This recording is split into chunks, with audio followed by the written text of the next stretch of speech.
In the documentary of The Devil Made Me Do It, the documentary is a mixed documentary because it has observational, interviews, archive footage, and narration. The themes that the documentary has is that the influence of the media, which is the effects that the media has on a group of people, such as youths.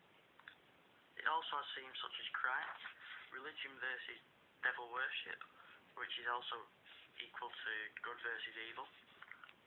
These are binary oppositions which generates conflicts. The narrative structure of the documentary is an open-ended documentary because it leaves questions left to be answered. It is also single-stranded because it has one particular topic to talk about, which is Marilyn Manson being part of acting as the devil. It is also non-linear because the timing of the documentary is non-chronological because you see the narrative, interviews and archive footage at different parts from different times. There are a variety of different techniques used in the camera work. The first one is conventional interview setup. This is where the subject is speaking off camera, so there is no direct address. The person in the shot is often positioned in one third of the shot, and the shot is either a close-up or a medium close-up. In this documentary, in the interview, Manson has a low-angle shot on him to show that he has the power. There is also handheld camera work, which allows freedom for filming, and it makes the documentary more realistic. There are establishing shots to set the scene and give context to the audience. There are long shots of the crowd, crane shots at the concerts, and emphasises the amount of fans that Marilyn Manson has. The observational part of the documentary illustrates what is being said and provides evidence for the exposition, which is the argument of the documentary maker. There are some unconventional interviews, and there are religious iconography close-ups to focus on the themes of religion versus devil worship.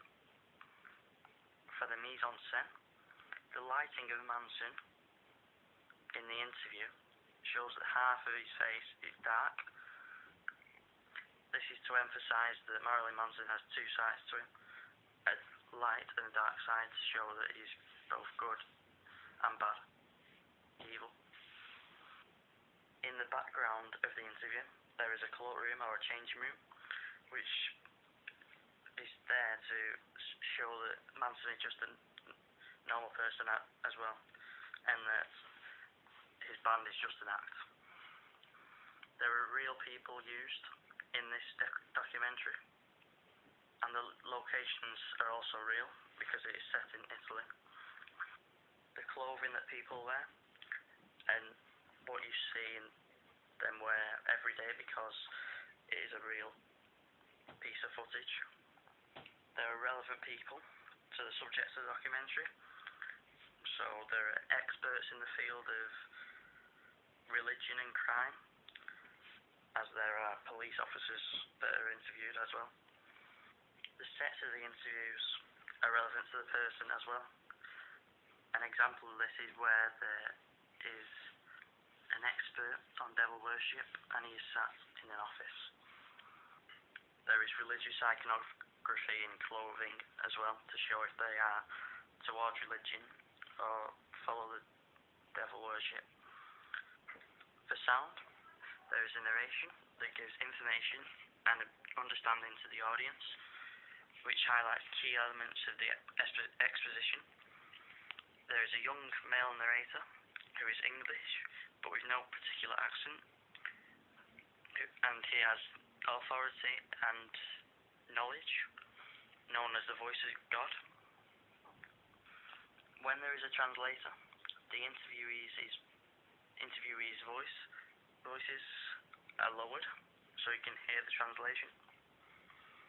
Marilyn Manson has music that is diegetic and non-diegetic. There is also choral music, which is relevant to the topic of religion. There are heartbeat sound effects as well as stabbing sounds, which highlights and emphasizes the inhumane acts when following the devil worship, which links to the theme of the documentary. In the editing, there is a montage at the beginning to introduce the exposition and engage the audience. The pace of the documentary is at a faster pace during reconstructions, and there are also cutaways to help the editing of interviews and provide visual evidence to make it interesting for the audience. The archive material includes police interviews as well as music videos, archived images, and also an archive video from a chat show involving Marilyn Manson. In the graphics in the documentary, there are titles to give names and relevance to people who are taking part in the documentary. The title image is stylized with a gothic effect, so the person watching the documentary knows what the documentary is going to be about. There are subtitles when we see one of Marilyn Manson's concerts, so the audience can read what is being said by Marilyn Manson, or songs rather. And there is text at the end to give finishing end details